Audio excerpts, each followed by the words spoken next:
Mereka datang dengan berbekal teritorial sea and maritime frequent ordonansi itu ya, mereka memecah-mecah negara kesatuan Republik Indonesia.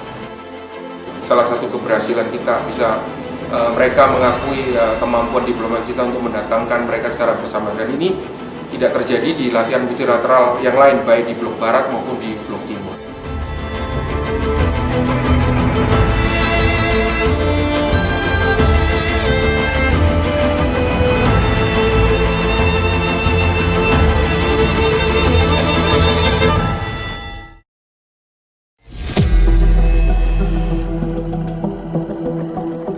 Kemerdekaan bangsa Indonesia yang kita rasakan sampai detik ini tidak lepas dari berbagai upaya para pejuang mempertahankan kemerdekaan yang sempat hendak kembali direnggut oleh Belanda melalui pemerintahan sipil Hindia Belanda atau NICA, Netherlands Indies Civil Administration.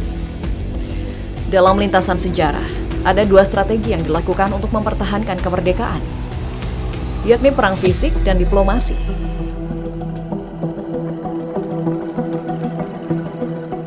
Tentu saja terjadi konflik. Ini bangsa yang sudah merdeka menyatakan dengan proklamasinya tadi itu, Belanda yang menganggap atau mengaku ya mengklaim kembali, ya ini jajahan saya gitu. Nah tentu saja konflik, ya perang dalam arti yang luas begitu. Nah pemerintah kita yang baru itu memang mengambil pilihan strategi berunding, tidak perang. Mula-mula tidak perang karena tentara kita juga masih terbatas gitu. Jadi satu argumentasi juga sebetulnya ya. Jadi kita memilih berunding.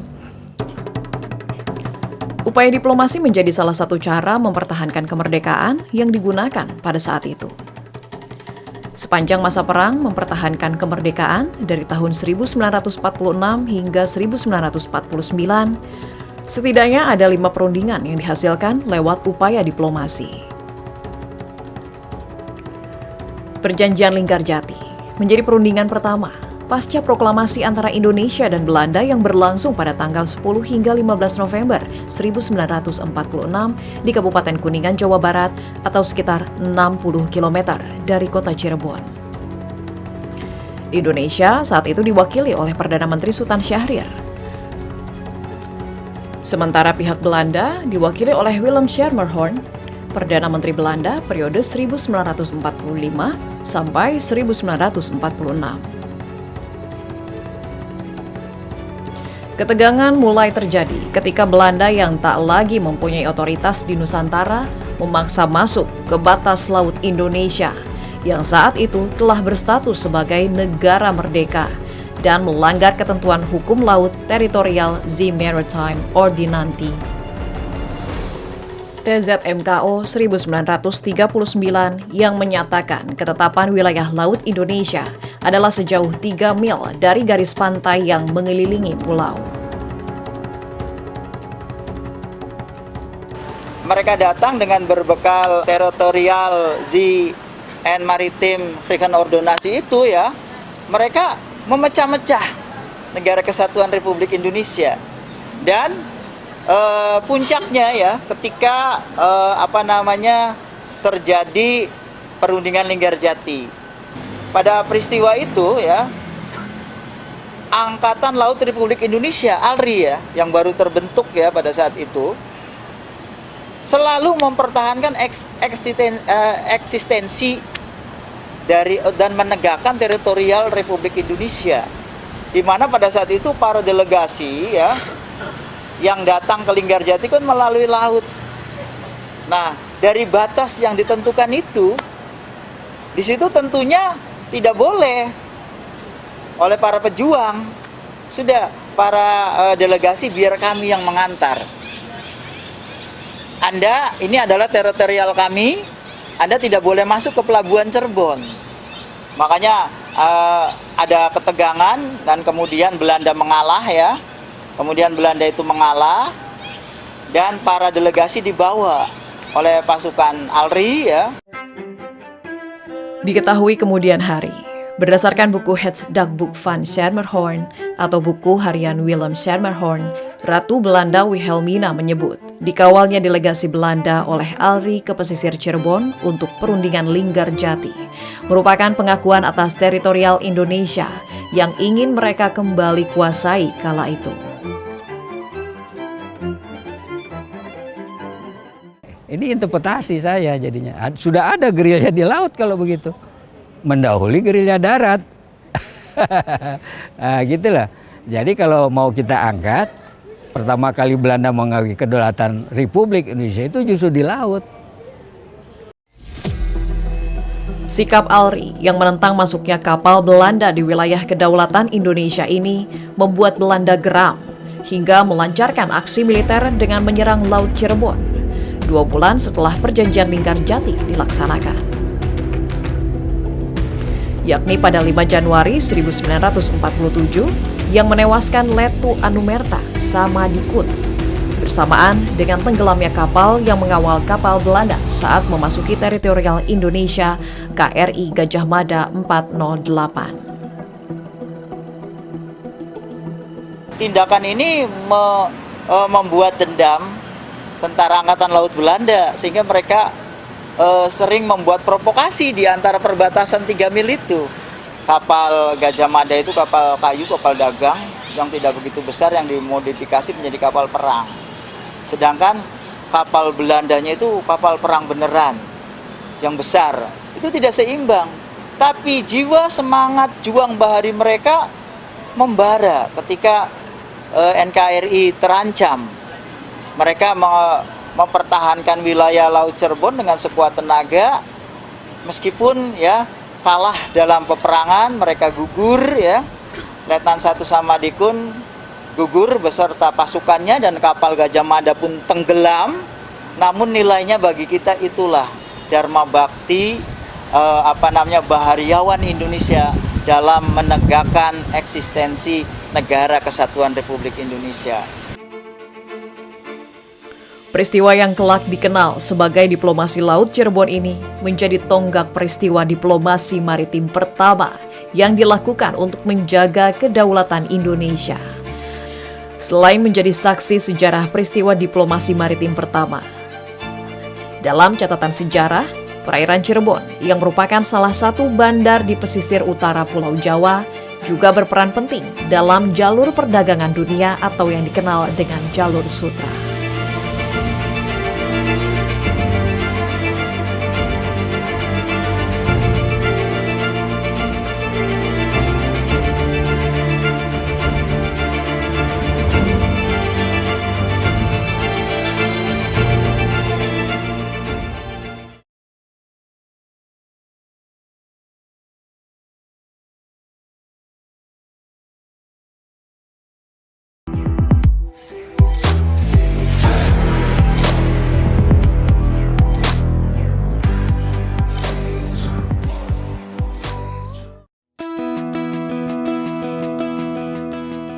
Masuknya Cirebon sebagai salah satu lokasi penting dalam catatan sejarah Republik Indonesia tidak lepas dari letaknya yang strategis.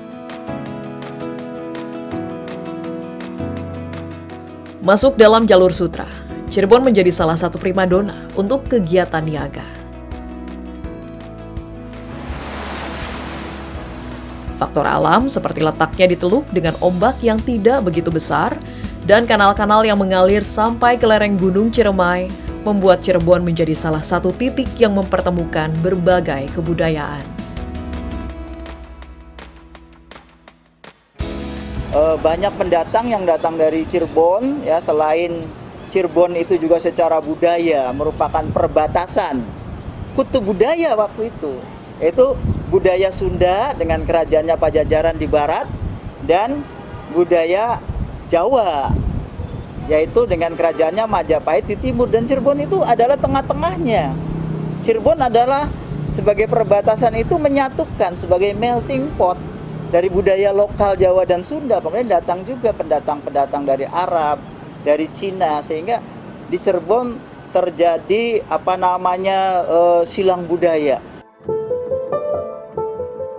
Sebagai pangkalan laut dengan nilai sejarah yang tinggi, semangat perjuangan Letu Samadikun dan kru KRI Gajah Mada 408 yang gugur pada 5 Januari 1947 di perairan Cirebon terus berkobar di ALRI Pangkalan 3 Cirebon yang kemudian bernama Pangkalan TNI Angkatan Laut Cirebon atau Lanal Cirebon.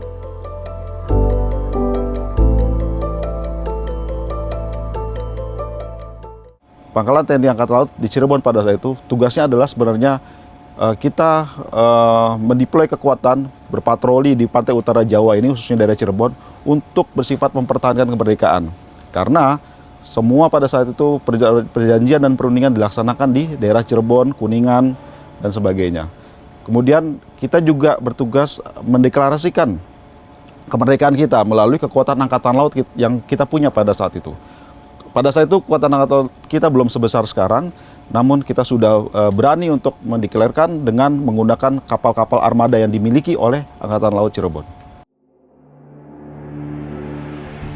Pada masa awal kemerdekaan, lokasi yang dulu bernama ALRI Pangkalan 3 Cirebon ini tidak mempunyai alutsista yang memadai untuk melawan musuh. Namun, strategi barter akhirnya dilancarkan untuk mendapat komoditas seperti kapal dan persenjataan.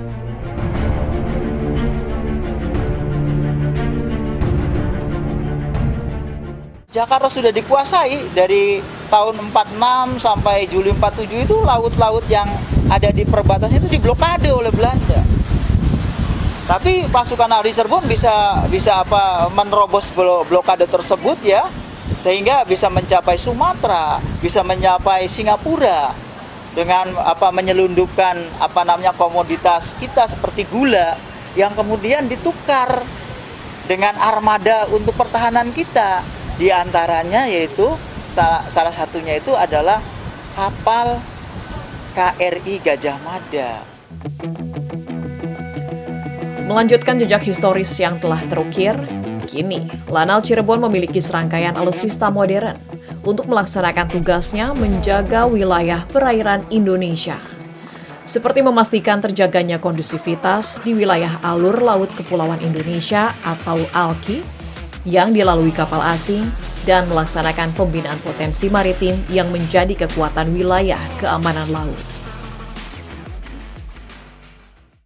Saat ini Lanal Cirebon kita terus mengaktifkan peranan kita khususnya dalam pembinaan potensi maritim.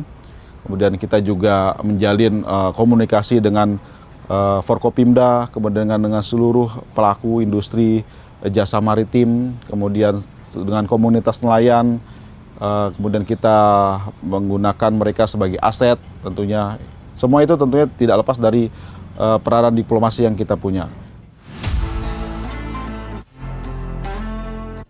Bergeser 45 mil dari perairan Cirebon, terdapat Pangkalan Angkatan Laut Tegal yang juga memiliki peran khusus dalam sejarah kemaritiman di Indonesia. Dan kerap berpadu padan bersama pasukan Pangkalan Cirebon dalam masa mempertahankan kemerdekaan Indonesia. Pada saat perang kemerdekaan, struktur tentara itu sifatnya masih sering berubah. Ya, antara ALRI Tegal dengan ALRI Cirebon tentunya tugas pokok fungsinya itu hampir sama. Dalam perjuangan ALRI 3 Cirebon dan ALRI 4 Tegal juga selalu berpadu daya. Kemudian Tegal juga menjadi pusat ya perdagangan dan industri seperti industri mesin. Di Tegal itu ada industri mesin namanya industri mesin berat itu zaman Belanda itu memproduksi mesin-mesin. Nah, dengan hal-hal tersebut di atas dimungkinkan Tegal ini bisa dikembangkan menjadi basis bagi pertahanan ALRI.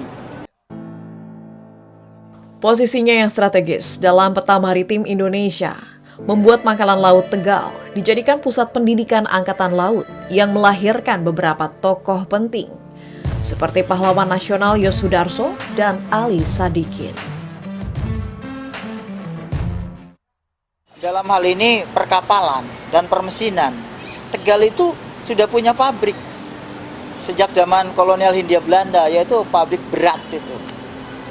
Yang membuat komponen-komponen yang tentunya apabila ada alat-alat yang rusak kan harus ada pabrik yang membuatnya, spare part-nya.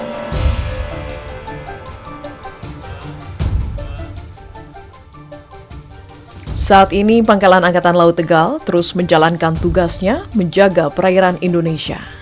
Dilengkapi dengan berbagai alutsista seperti kapal Maribaya, kapal Patkamla, dan RHIB, Lanal Tegal melaksanakan berbagai aktivitas untuk memastikan keamanan dan juga melaksanakan tugas memberikan dukungan logistik dan administrasi bagi unsur TNI AL dan melakukan pembinaan.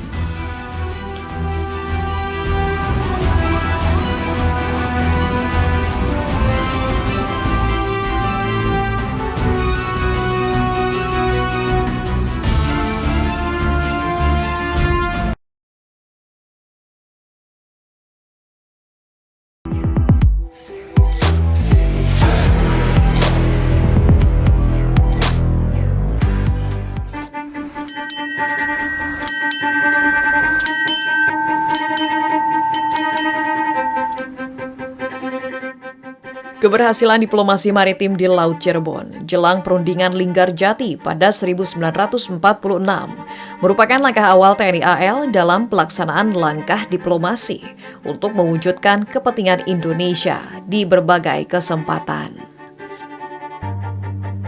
Dalam perkembangannya, di masa damai pun, TNI Angkatan Laut tetap melaksanakan diplomasi yang dilakukan melalui berbagai macam kegiatan, termasuk pelayaran muhibah, mengunjungi berbagai negara. Secara umum, secara undang-undang bahwa TNI dalam hal ini, TNI Angkatan Laut, memiliki tugas pokok sekaligus kewenangan melaksanakan diplomasi. Tugas ini tidak dimiliki oleh matra yang lain, baik TNI Angkatan Darat maupun TNI Angkatan Udara, terkait dengan kehadiran kapal-kapal perang kita di laut, khususnya di daerah perbatasan. Otomatis kita akan melaksanakan diplomasi dalam melaksanakan kedaulatan kita dan hak-hak berdaulat kita. Itu yang menjadi garis besar tugas diplomasi TNI Angkatan Laut.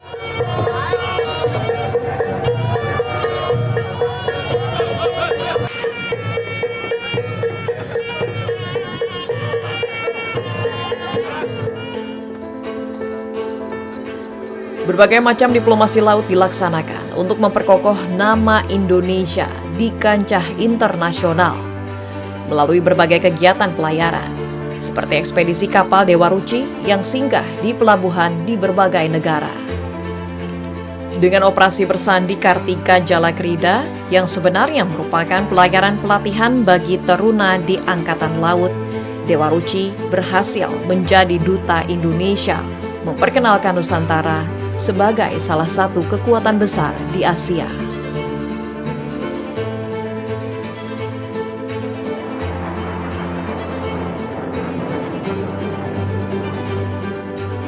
Bentuk diplomasi juga dilakukan TNI AL dengan mengadakan latihan multilateral Naval Exercise Komodo.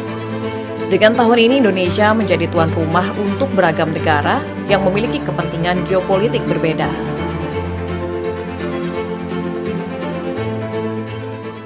Beberapa minggu yang lalu kita selesai melaksanakan multilateral national naval exercise Komodo 2023 ada di Makassar. Itu suara bukti bahwa kita berhasil melaksanakan diplomasi kepada dua belah pihak, baik negara yang sedang dua kutub maupun salah satu tambahan baru dari negara yang bertikai. Indonesia berhasil mengumpulkan mereka untuk latihan bersama, baik dari pihak blok barat, blok timur maupun Cina bisa dalam satu kegiatan yang bersama. Itulah salah satu keberhasilan kita, bisa mereka mengakui kemampuan diplomasi kita untuk mendatangkan mereka secara bersama. Dan ini tidak terjadi di latihan multilateral yang lain, baik di blok barat maupun di blok timur.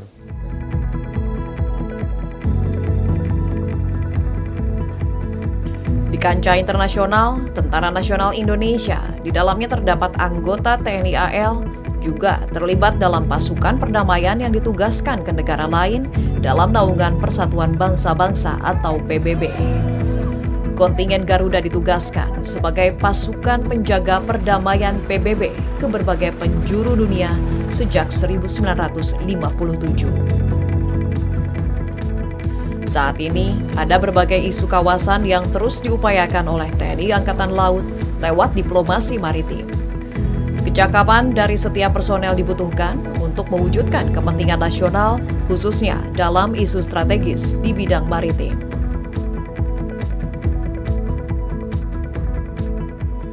Banyak sekali yang harus dikembangkan ya, terkait dengan bagaimana menghadapi permasalahan di kawasan sekarang ini ya, dewasa ini kan ada UNCLOS dan lain sebagainya.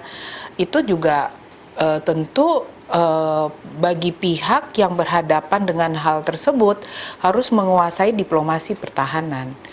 Jadi diplomasi pertahanan, khususnya maritim itu harus betul-betul mengetahui, bahkan memiliki pengetahuan mengenai geopolitik, geoekonomi, dan intelijen. Jadi mengetahui juga bagaimana dinamika yang ada di negara-negara terkait. Ladies and gentlemen, first of all, let us...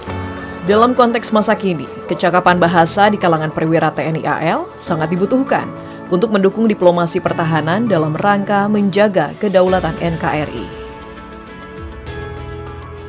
Saya rasa itu juga harus kembali kepada pendidikan di TNI AL itu sendiri.